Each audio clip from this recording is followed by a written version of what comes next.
Hi అండి, ఈరోజు mutton curry చేయబోతున్నాను. ముందుగా ప్యాన్ పెట్టుకుని ఆయిల్ వేసుకుని ఆనియన్స్ వేసుకుని బాగా వేపుకోవాలండి. మటన్ కూడా వేసాను, కడిగి శుభ్రంగా ఉంచుకున్న మటన్ కూడా వేసుకున్నానండి. అది బాగా అందులో ఉన్న వాటర్ అంతా మనకి ఇంకిపోయే వరకు మన కూరను బాగా వేపుకోవాలండి. ఆయిల్ పైకి తేలిన తర్వాత అల్లం వెల్లుల్లిపాయ ముద్ద వేయాలి. అలాగే కొద్దిగా నేను పసుపు వేసుకుంటున్నానండి. బాగా వేపుకున్నాక కొద్దిగా 1 టేబుల్ స్పూన్ కారం వేస్తున్నాను. కారం కూడా వేసిన తర్వాత బాగా వేపుకోవాలండి. కొద్దిగా నేను సాల్ట్ వేస్తున్నాను, ఇక్కడ మీకు సరిపోయినంత వేసుకోండి. అలాగే 1 టేబుల్ స్పూన్ కొబ్బరి పొడి వేసాను నేను ఇక్కడ. ఆ కొబ్బరి పొడి కూడా వేసి బాగా వేపుకున్నాను. ధనియాల పొడి, మసాలా పొడి కూడా వేసి బాగా వేపుకున్నానండి. బాగా వేగిన తర్వాత 1 గ్లాస్ వాటర్ వేసుకుంటున్నానండి. అది బాగా ఉడకడానికి నేను 7 విజిల్స్ వేయించుతున్నానండి.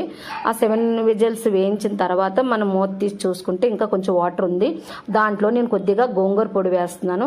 ఆ గోంగూర పొడి కూడా బాగా ఇంకిపోయే వరకు మనం ఉడికించుకోవాలండి. లాస్ట్గా కొత్తిమీర వేసుకొని దించుకోవాలండి.